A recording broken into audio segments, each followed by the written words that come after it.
Pernah nggak sih kalian ngebayangin bagaimana rasanya jadi orang paling diburu di satu benua?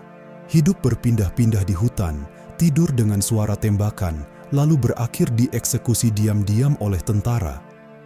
Itulah yang terjadi pada Che Guevara, sosok revolusioner yang wajahnya sampai hari ini masih terpampang di kaos, poster, hingga mural di seluruh dunia.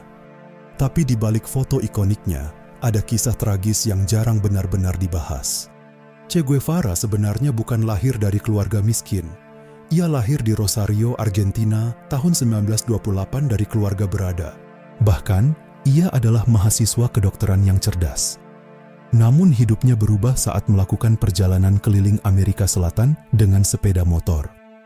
Di perjalanan itu, Che melihat langsung kemiskinan, ketimpangan sosial, dan penderitaan rakyat kecil di berbagai negara Amerika Latin.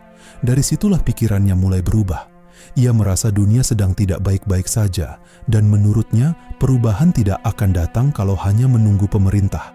Perjalanannya kemudian mempertemukannya dengan Fidel Castro di Meksiko pada pertengahan 1950-an. Dari sana, Che bergabung dengan gerakan revolusi Kuba. Mereka bergerilya di hutan, melawan rezim yang dianggap menindas rakyat. Revolusi Kuba akhirnya berhasil, dan nama Che Guevara langsung dikenal dunia sebagai simbol perlawanan terhadap imperialisme Amerika Serikat. Tapi ternyata, kemenangan di Kuba belum membuat Che berhenti. Ia justru pergi meninggalkan jabatan penting di pemerintahan Kuba untuk melanjutkan perjuangan revolusi ke negara lain. Tahun 1966, Che diam-diam masuk ke Bolivia dengan penyamaran ekstrim. Janggutnya dicukur habis, rambutnya dibuat botak, supaya tak dikenali musuh. Di sana, ia membangun kelompok gerilya kecil di wilayah Santa Cruz. Awalnya mereka sempat memenangkan beberapa pertempuran, namun lama-kelamaan situasi berubah jadi mimpi buruk. Pasukan Bolivia yang dibantu penasihat CIA mulai memburu kelompok Che tanpa ampun. Mereka kelelahan, kekurangan logistik, dan terus berpindah dari satu tempat ke tempat lain. Hingga akhirnya, pada 8 Oktober 1967, semuanya runtuh. Che Guevara tertangkap dalam kondisi terluka setelah baku tembak hebat. Sehari kemudian, tepat 9 Oktober 1967, ia dieksekusi mati oleh tentara Bolivia yang didukung Amerika Serikat. Yang bikin kisah ini makin menyeramkan, setelah ditembak, jasad Che diperlakukan secara rahasia. Tangannya dipotong dan diawetkan menggunakan formaldehida hanya untuk memastikan identitas sidik jarinya benar-benar milik Che Guevara. Setelah itu, tubuhnya dikubur diam-diam dan dunia tidak tahu di mana makamnya berada. Selama puluhan tahun, lokasi jasad Che jadi misteri besar.